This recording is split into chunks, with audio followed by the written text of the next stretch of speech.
حضرت اللہ جل شان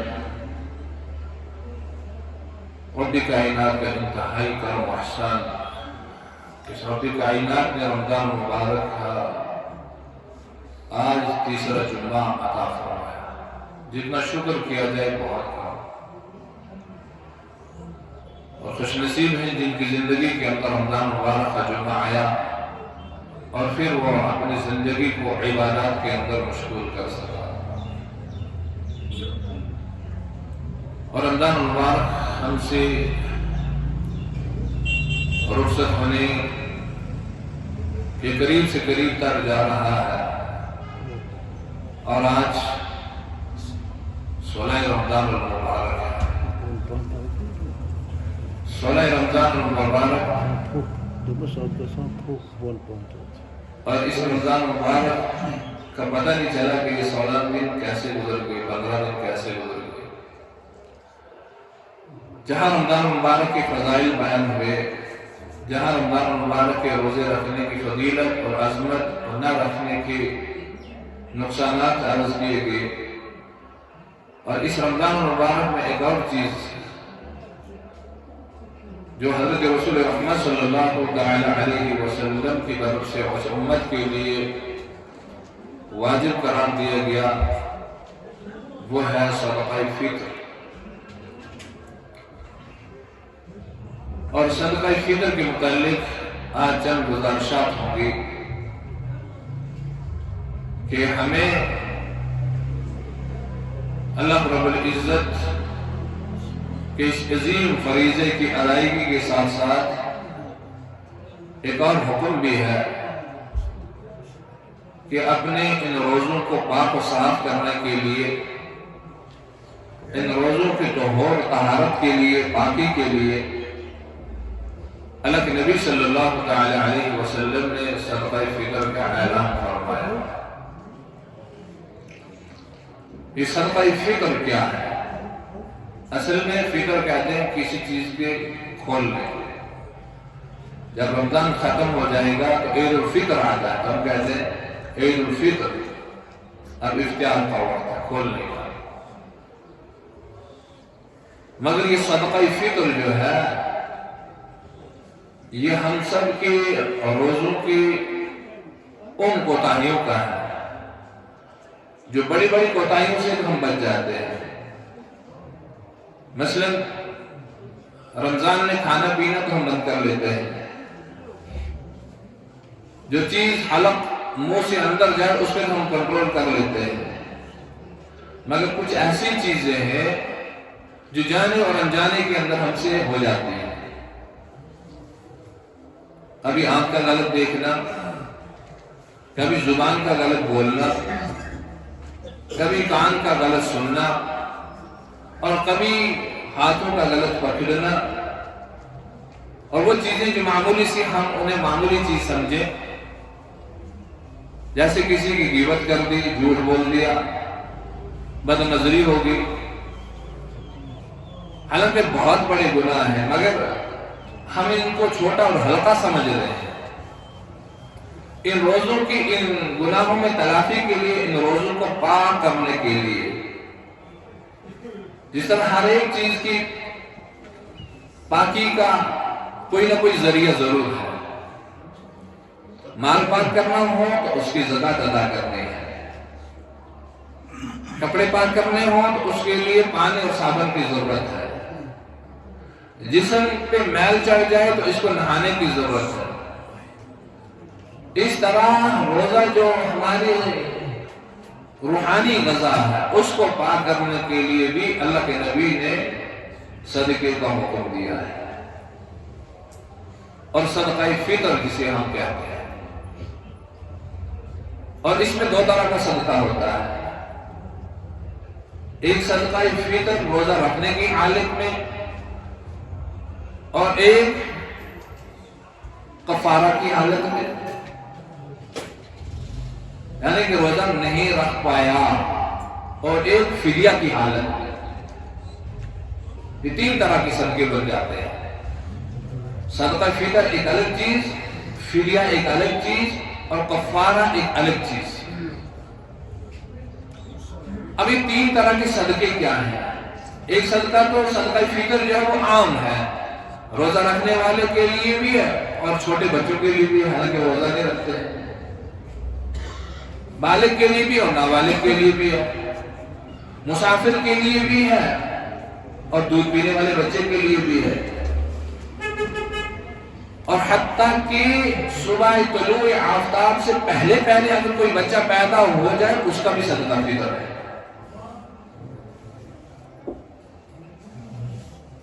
اور اگر طلوع آفتاب سے پہلے اگر کوئی مر گیا اس کا صدقہ فطر بھی ساتھ ہی میں ختم ہو گیا، اگر رمضان کا پورا دن گزارا ہو۔ کچھ اہم مسائل، اس لیے صدقہ فطر جو ہے یہ ہر ایک پہ ہے، چھوٹا ہو یا بڑا، صغیرا او کبیرا، مگر شرط ہے کہ مسلمان ہونا، بالغ ہو یا نابالغ ہو۔ اس لیے صدقہ فطر جب ہم نکالتے ہیں تو گھر کا بڑا ہو تو وہ ہر ایک کی طرف سے نکالتا ہے، یا بالغ اولاد ہو وہ اپنے طرف سے خود نکالے گی، یا بیوی مالدار ہے اس کے پاس پیسہ تو اپنا صدقہ فطر خود نکالے گی، شوہر کے ذمہ اس کا صدقہ فطر نہیں ہے۔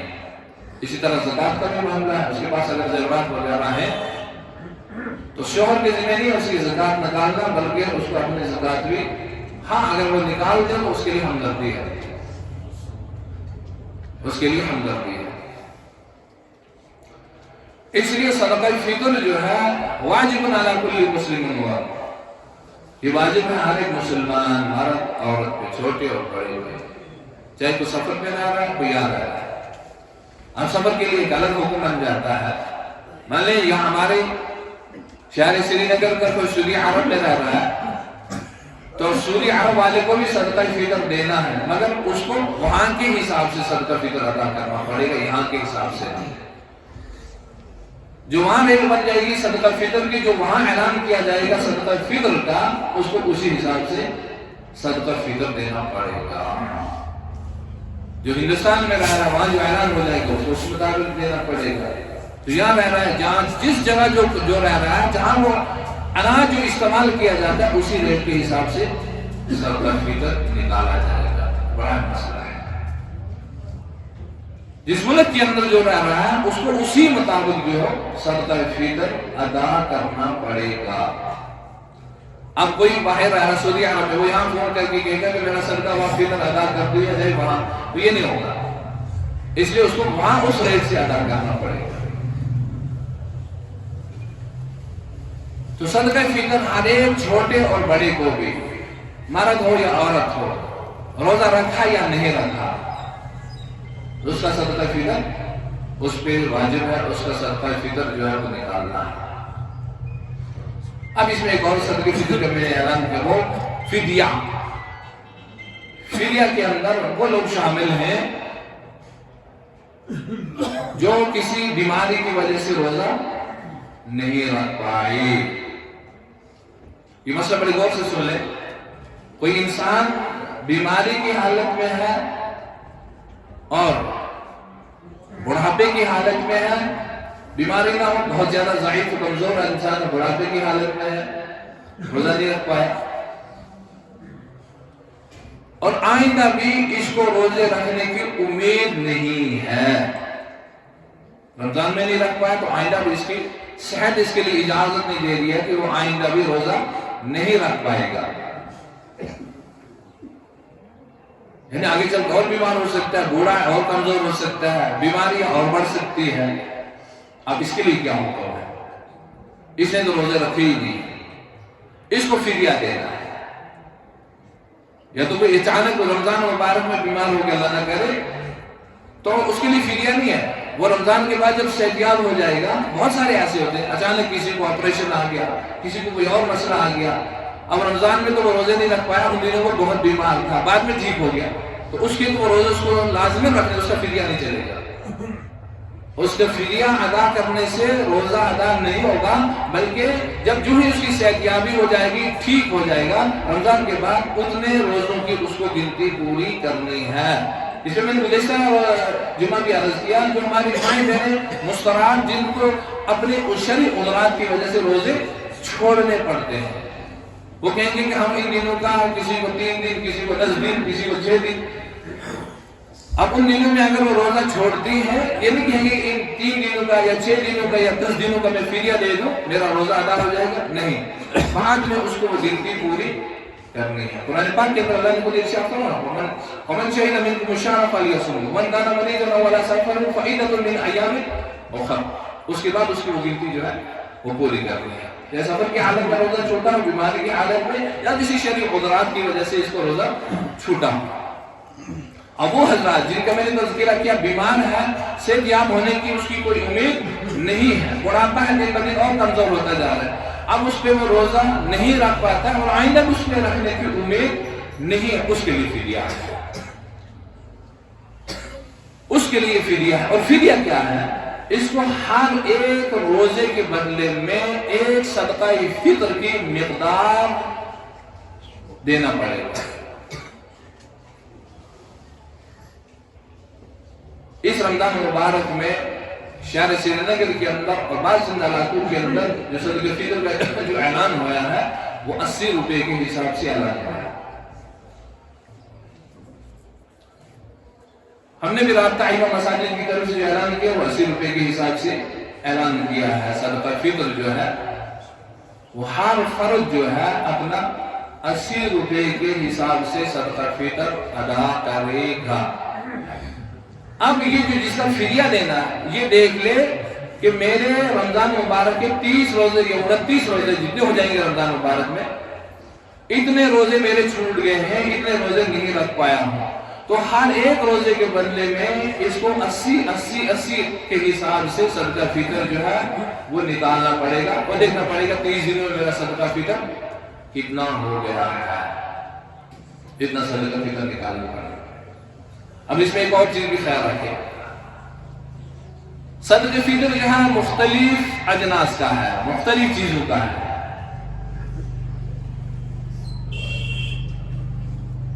مان لیں صدقہ فطر یہاں اکثر جو ہے گیہوں یا گیہوں کے آٹے کے حساب سے صدقہ فطر نکالا جاتا ہے، اس کی قیمت کے حساب سے نکالا جاتا ہے، 80 روپے کے حساب سے ہو گیا صدقہ فطر. مگر کچھ ایسا ہی بھی ہے جنہیں اللہ نے توفیق دی ہے، اللہ نے بہت زیادہ مالدار بنایا ہے، وسعت عطا فرمائی ہے. وہ صرف اسی 80 روپے کو نظر میں نہ رکھے بلکہ وہ اس صدقہ فطر نکالے جو سب سے بہتر اور افضل ہو. بہتر اور افضل کیا ہو گیا؟ وہ کھجور کے حساب سے نکالے، وہ کشمش کے حساب سے نکالے، وہ جو کے حساب سے نکالے. اور وہ کیسے نکالے؟ مان لیں کہ اس وقت ہم اگر کھجور کا حساب لے لیں تو اگر ہم گیہوں کا استعمال کرتے ہیں تو گیہوں 2.25 کلو کے حساب سے نکالنا پڑتا ہے، یا احتیاطاً ہم 2 کلو کرتے ہیں، اس کی احتیاطاً 2 کلو. مگر جب آپ کھجور نکالو گے، جب آپ کشمش نکالو گے، جب آپ جو نکالو گے تو اس کی کم سے کم احتیاطاً جو ہے وہ 3.5 کلو کی ریٹ کے حساب سے نکالنا پڑے گا. اور 3.5 کلو کے حساب سے ایک اگر صدقہ فطر کھجور کا ہی نکالیں گے کم سے کم 2100 روپیہ بنتا ہے. ایک کا 2100 روپیہ بنتا ہے. اسی طرح کشمش کی ریٹ نکالیں. ہر ایک انسان روز کھجور لاتا ہے، کتنے کو میں کھجور استعمال کر رہا ہوں، وہ دیکھ لے کہ 3.5 کلو کھجور کی قیمت کتنی بنتی ہے. اسی طرح کشمش کا نکال لے، وہ کتنا بنے گا؟ 1900 بنے گا، 1950 بنے گا، 1500 بنے گا. جسے اللہ نے جتنی توفیق دی ہے نا اسی حساب سے اپنا صدقہ فطر نکالے، اور جتنا زیادہ نکالے گا اتنا ثواب بھی زیادہ ہے اور غریبوں کی مدد بھی زیادہ ہو سکتی ہے. اس میں غریبوں کی معاونت بھی زیادہ ہو سکتی ہے، غریبوں کی مدد بھی زیادہ ہو سکتی ہے. اب یہ نہیں ہوتا ہے کہ مفتی اعظم صاحب نے صدقہ فطر کا 80 روپے کے حساب سے نکال لیا اور جو لاکھوں روپیہ کماتا ہے وہ بھی کہے گا میں بھی 80 روپیہ دیتا ہوں. ارے تمہیں اللہ نے بہت زیادہ توفیق دی ہے تو اپنی حیثیت کے مطابق نکالو. جب اللہ تمہیں بہت دے رہا ہے تم بھی اللہ کے نام پہ بہت دے دو. اس لیے اپنی حیثیت کے مطابق، اپنی حیثیت کے مطابق وہ صدقہ فطر نکالے، اور فدیہ بھی دینا ہو تو اسی مطابق نکالے. بہت سارے ایسے بھی اللہ والے اللہ نے جنہیں شوق اور دل لے کے رکھا ہے وہ فدیہ تو 1000 میں نکالتے ہیں. ہزاروں میں اپنا فدیہ نکالتے ہیں. اور یہ ہو گیا صدقہ فطر اور فدیے کے حساب سے. اب ہر ایک انسان یہ یاد رکھ لے کہ مجھے کم سے کم جو ہے میرا جو صدقہ فطر جو مجھے نکالنا ہے وہ 80 روپے کے حساب سے نکالنا ہے. 80 روپے کے حساب سے مجھے اپنا صدقہ فطر جو ہے وہ ادا کرنا ہے. اور فدیہ کا بھی یہی ہے.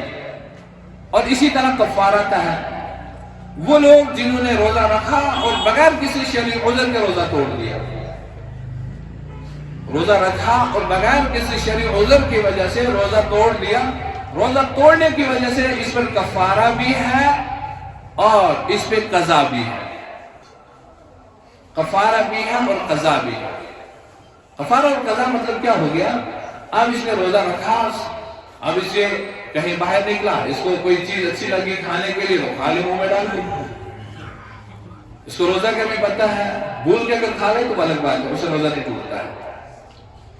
اور اس کو پتہ ہے میں روزے سے بھی ہوں اور یہ چیز میں دیکھ لیتا ہوں، کھا لیتا ہوں، کھا لی اور روزہ صبح سے سحر نہیں رکھی، میں نے بھوک برداشت کی اور یہ روزہ توڑ دیا. اللہ نہ کرے کہ کسی اور وجہ سے، کیا کتنے معاملات ہو سکتے، یا شہوت انسان کے غالب آ گئی اس وجہ سے روزہ توڑ دیا. اب اس روزہ توڑنے کی وجہ سے اس پہ کفارہ بھی ہے اور قضا بھی ہے. کفارہ کیا ہو گیا؟ کفارے کی بہت ساری قسمیں. اب اس کو یا تو پہلے غلام آزاد کرنے کا وہ وقت ختم ہو چکا ہے غلام آزاد کرنے کا، اب غلام نہیں ہے. اب اس کو ایک روزے کے بدلے میں متواتر جو ہے 2 مہینے روزے رکھنے پڑیں گے. یہ رمضان کا روزہ یوں سستا نہیں ہے تم توڑ دو گے. ایک روزہ جان بوجھ کے توڑ دیا تو اس ایک روزے کو توڑنے کی وجہ سے جو اس کا کفارہ ہوگا وہ 2 مہینے متواتر جو ہیں وہ روزے رکھنے پڑیں گے. اور ایک یہ روزہ بھی رکھنا پڑے گا جو چھوٹا ہو گیا، قضا روزہ ہو گیا. 61 روزہ رکھنا پڑے گا، 61 روزہ رکھنا پڑے گا. اور وہ بھی متواتر، بیچ میں سے کوئی دن چھوٹے نہ. اگر بیچ میں سے ایک دن بھی چھوٹ گیا روزہ نہ رکھا تو پھر نئے سرے سے گنتی شروع کرنی پڑے گی، پہلے والا نہیں چلے گا. اس میں صرف عورتوں کو صرف شرعی عذر کی وجہ سے چھوٹ ہے، اللہ کی طرف سے ہے. شرعی عذر کی وجہ سے اگر ان دنوں میں ایسا معاملات آ جاتے ہیں ان کو ان دنوں میں جو ہی اپنے عذرات ختم ہو گئے فوراً وہاں سے اس کو روزہ شروع کر دینا ہے.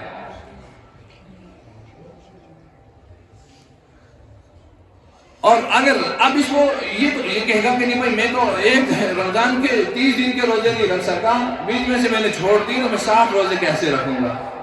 60 روزے رکھنے کی کہاں طاقت ہوگی؟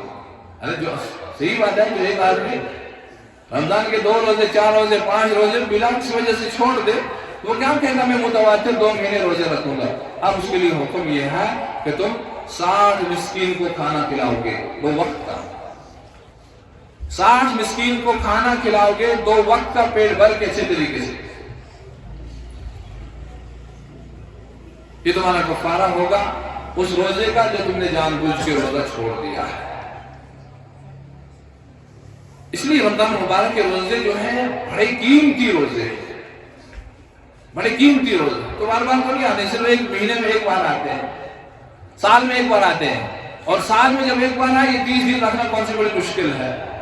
اب خود ہی زندگی کو دیکھ لو، آج تو یہ سردیوں کا موسم ہے، دن بہت چھوٹے، پتہ ہی نہیں چلتا روزہ کیسے گزر گیا ہے، بالکل ہی پتہ چلتا. تو صحابہ کے بعد کی زندگی مبارک دیکھی جائے، وہ عرب کا گرم موسم اور ان عرب کے گرم موسموں کے اندر روزہ بھی رکھا اور قتال بھی ہوئی، جنگ بھی ہوئی. ہمارے لیے روزہ رکھنا تو بالکل آسان ہے. اس لیے اس روزے کے یہ چند جو اہم شرائط تھے، اب ان کا یہ حکم کیا ہے اس میں جلدی جلدی بات عرض کر دوں. یا اب یہ تم یہ صدقہ فطر نکال رہے ہو، یا تم فدیہ دے رہے ہو، یا تم کفارہ دے رہے ہو، تو یہ دینا کس کو ہے؟ قرآن پاک کے اندر اس میں 8 مصارف کا بیان کیا گیا ہے سورۃ توبہ کے اندر، جن پہ ہم خرچ کر سکتے ہیں. اس میں کچھ نکل گئے ہیں باہر پہلے سے ہی. اور اس میں سب سے پہلے ہمیں اپنے رشتے کے اندر دیکھا جائے، جن کو ہم دیں اس میں زیادہ ثواب ہے. اپنے رشتے کے اندر اگر ہم زکوٰۃ کا پیسہ دیتے ہیں، صدقہ فطر کا پیسہ دیتے ہیں، وہ اس میں زیادہ ثواب ہے. اور یہ اپنے رشتے میں صرف چند افراد کو ہم دے نہیں سکتے ہیں صدقہ فطر، یہ بڑا مسئلہ ہے، یاد رکھیں.